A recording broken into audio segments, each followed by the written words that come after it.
The Italian government has put about 1/4 of its population under quarantine in a bid to stop a rapidly expanding outbreak of the coronavirus. Prime Minister Giuseppe Conte signed a decree after midnight. Now, the lockdown affects the region of Lombardy and other northern provinces and includes Venice and Italy's financial capital, Milan.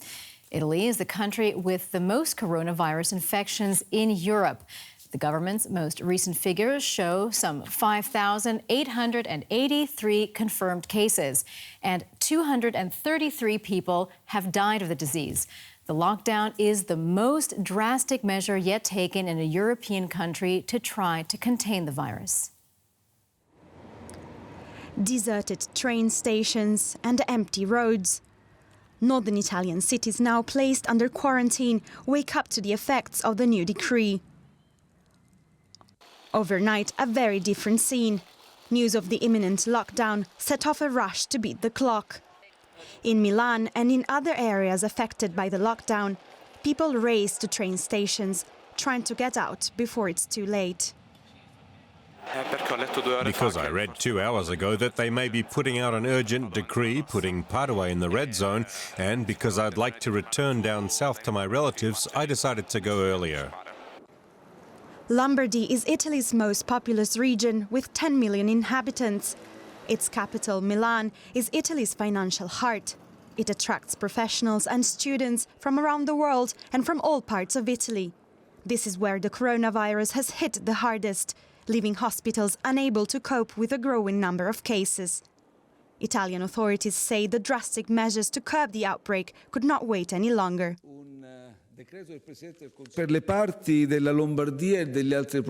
For Lombardy and for the other northern regions that I have listed, there will be a ban for everybody to move in or out of these territories, and also within the same territory. Exceptions will be allowed only for proven professional needs, special cases, and for health issues. As the regions affected prepare to implement the decree, Northern Italians get ready to see their lifestyle change drastically, at least for a few weeks. Those who do not respect the measures could face jail terms and fines. Businesses are also growing more and more concerned. Among others, the virus is already taking a toll on Italy's tourism sector. Easter, one of the peak times, is about a month away, and reports are that as many as 90% of visitors have cancelled their trips. Well, for a broader picture from the Italian capital, we're now joined by correspondent Wilin, who's in Rome. Hello to you, Philip. Now, do we know why Italy has so many coronavirus cases compared to other European countries?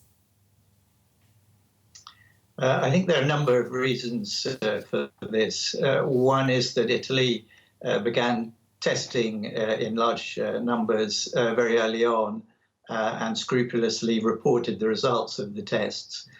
This has possibly not been done in other European countries. Another reason why there have been a large number of fatalities is that Italy has a large elderly population, in fact, the second oldest population in the world after Japan.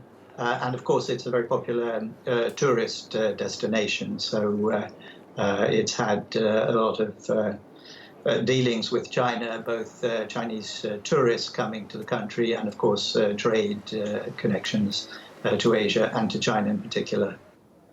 Now, Philip, the strict quarantine measures that were announced overnight center on northern Italy, which powers the country's entire economy. So what is the government planning to do to lessen the economic impact of the coronavirus? Well, I think this is going to be a major challenge for Italy.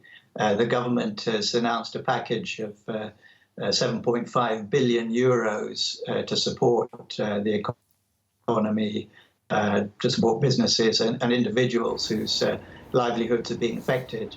The opposition says this is not nearly enough. And clearly, if the most productive region of the country is under lockdown, and tourism effectively grinding to a halt, one can foresee enormous losses for the country, very difficult to make that up. And clearly Italy will be looking for support and understanding from Europe, and won't want to be constrained by European rules on the deficit. Well, we're hearing that even the Vatican has been affected and that Pope Francis is resorting to some unusual measures. Tell us more. That's right. Actually, as we speak, the Pope will be leading Angelus prayers, but not from his window overlooking St. Peter's Square, as normally happens, but leading the prayers by a video live streamed on internet and visible on television. And the idea is to discourage the faithful from gathering in large numbers in St. Peter's Square, because obviously that could be an opportunity for the exchange of germs and the exchange of this virus. All right, Philip Wilin reporting from Rome. We appreciate it.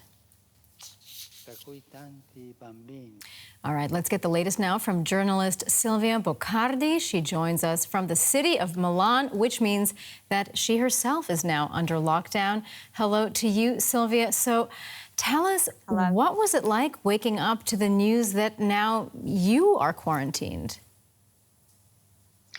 Well, it was quite weird, to be honest, and the feeling is a bit claustrophobic, but we kind of expected it because last night there was a draft of a decree that was leaked from the government, so we knew this was going to happen today. Now, are most people in the affected areas supportive of these very strict measures? Well, the feeling is ambivalent. There are some people who actually support what the government is doing because they understand that this is the only way to contain the epidemic.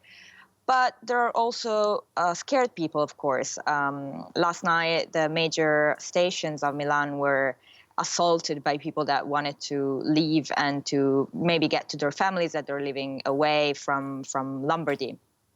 So it's an ambivalent feeling. Now, give us a sense of how exactly daily life is going to change under these restrictions. Well, for instance, today's Sunday and the roads are quite empty. There are not that many people walking around, and we will not be able to go to restaurants at night, to have drinks at night. We won't be able to go to the movie today. We won't be able to go to the theater tonight. It's a very weird feeling. Me and my friends are trying to understand if it's okay to, meet up for dinner or not. It's a weird feeling, I would say. Well, what about things like food or other essential goods? Are authorities ensuring that deliveries will continue despite this lockdown? Well, there has not been ordinance yet about this, but they were saying yesterday that they might close supermarkets at weekends. We can see what happened in the previous red zones. Supermarkets were assaulted at the beginning, literally assaulted. People would just go and grab whatever they could take. And then the next few days, they just calmed down, they closed the supermarkets, and then after a while, they just reopened it and everything went back to normal. I think this is exactly what's happening today, this morning. So there are many supermarkets that around my area have been assaulted by people trying to get whatever they can. But I think things will calm down and big supermarkets chain will be able to get into the red zone and bring, food supplies and basic needs supplies. All right, journalist Silvia Bacardi reporting from Milan, which is now in lockdown. We thank you so much for talking to us. Thank you.